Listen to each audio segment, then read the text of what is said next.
At this point it seems as though drama will always follow Michael Cohen around. Of course, as the former attorney to Donald Trump, drama comes as part of the package. Yet, he still has more than his fair share of drama. This drama centers around the former attorney's early release from prison. On Thursday, a federal judge ordered his release from prison and back to home confinement. He said that the Justice Department ordering him back to prison was retaliation for writing a book about the president while in prison. U.S. District Judge Alvin Hellerstein said Cohen must be released by 2 p.m. on Friday, provided he has been tested for COVID-19 and is negative. Since he was ordered back to prison, he has been in solitary at the Otisville, New York, federal prison. Cohen and his attorneys argued that throwing him back in prison was the result of his plans to write a tell-all book about Trump and the former attorney's experience in the justice system.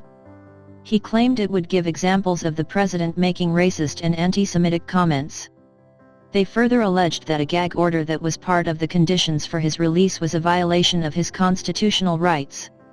I make the finding that the purpose of transferring Mr. Cohen from furlough and home confinement to jail is retaliatory, and it's retaliatory because of his desire to exercise his First Amendment rights to publish a book and to discuss anything about the book or anything else he wants on social media and with others, said Hellerstein in his ruling. Cohen turned on Trump in 2018 and took a plea deal, admitting to several crimes, including tax evasion, making false statements, campaign finance violations, and lying to Congress. Some of the charges stem from aiding Trump in making hush money payments to 2 women who claimed they had affairs with him to assure Trump would be elected in 2016. He received a 3-year prison sentence, though he tried to delay his entry by claiming he had more information about Trump. He was denied and sent to prison, but it appears now that he has found another way to get the information to the public. Because of concerns of coronavirus spreading in the federal prison system, Cohen was released to home confinement in Manhattan in May. Hellerstein said, though, that the DOJ's terms for him to remain at home were unheard of. These included barring him from writing the book, using social media, and discussing the book. In 21 years of being a judge and sentencing people and looking at the terms and conditions of supervised release, I have never seen such a clause, said the judge. Hellerstein castigated the defense of the DOJ that Cohen was combative in a discussion about the conditions for his release.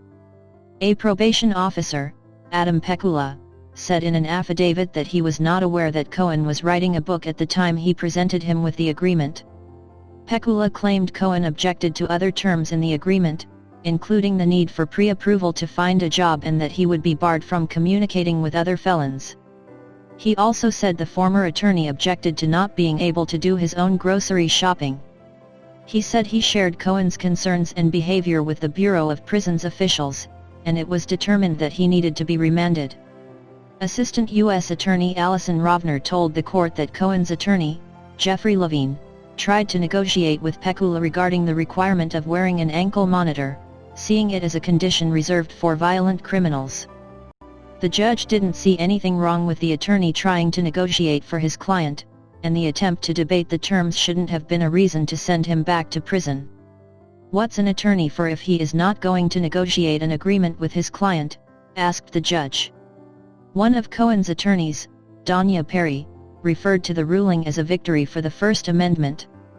This principle transcends politics, and we are gratified that the rule of law prevails, she said.